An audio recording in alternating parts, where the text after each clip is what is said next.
Mesdames et Messieurs les honorables députés de la 6e législature de la 4e République du Togo, représentants du peuple, j'aimerais m'adresser à vous solennellement en ce début de votre mandat électif pour d'abord vous féliciter de votre victoire à l'issue des élections législatives du 20 décembre dernier.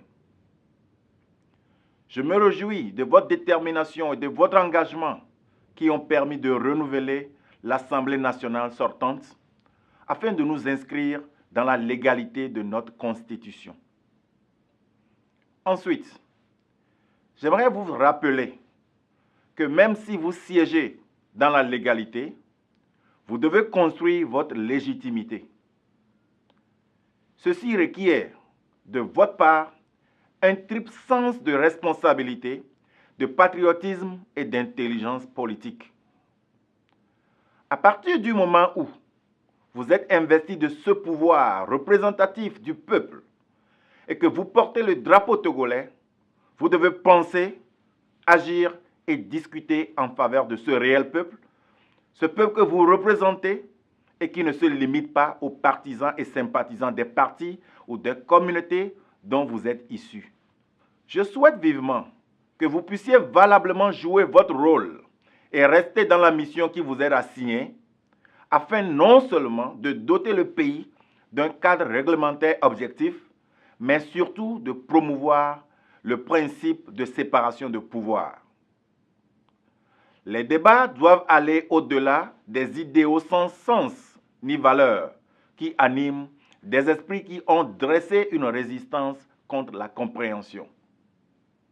Honorables députés, messieurs et mesdames, les ressources affectées au fonctionnement de l'Assemblée nationale sont des investissements qui nécessitent des résultats.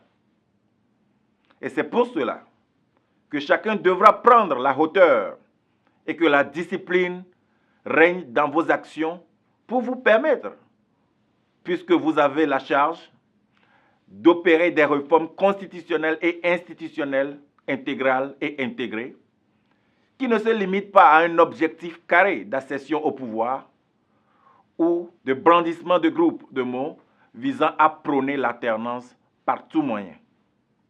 La résolution définitive de la crise togolaise pour le peuple togolais n'a pas de couleur ni d'odeur de son auteur. Elle est plutôt indice de résultats qui satisfont les attentes du peuple.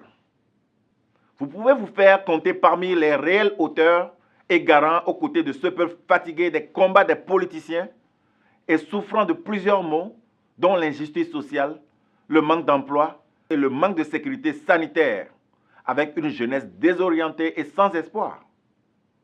Honorables députés, il est temps de faire la différence en constituant une assemblée constructive d'une nation unie et économiquement forte, en faisant du contrôle citoyen de l'action publique une mission sans parti pris et qui prépare aussi bien les gouvernants que le peuple à une alternance démocratique apaisée.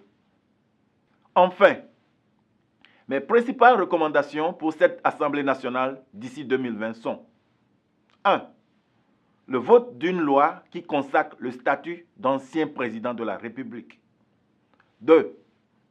L'élargissement des réformes constitutionnelles et institutionnelles à une analyse technique et objective du test fondamental de notre pays, pouvant nous conduire à une nouvelle république si nécessaire.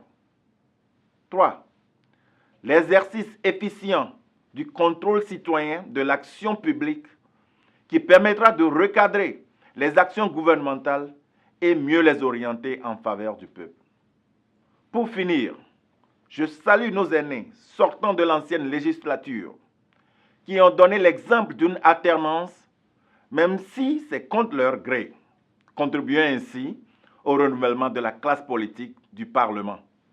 J'en profite pour les appeler au calme et à la retenue, car il n'est nulle part écrit les noms de ceux-là qui seuls sont capables de libérer le peuple togolais. C'est ensemble que nous allons le faire, et surtout en ayant à l'esprit que les membres du pouvoir font aussi partie du peuple que nous voulons libérer. Nous devons tous apprendre de la réalité de la vie qui réside dans l'adage qui dit que lorsqu'on ne sait pas courir, il faut savoir se cacher. Bon mandat à vous, honorables députés. Je vous remercie.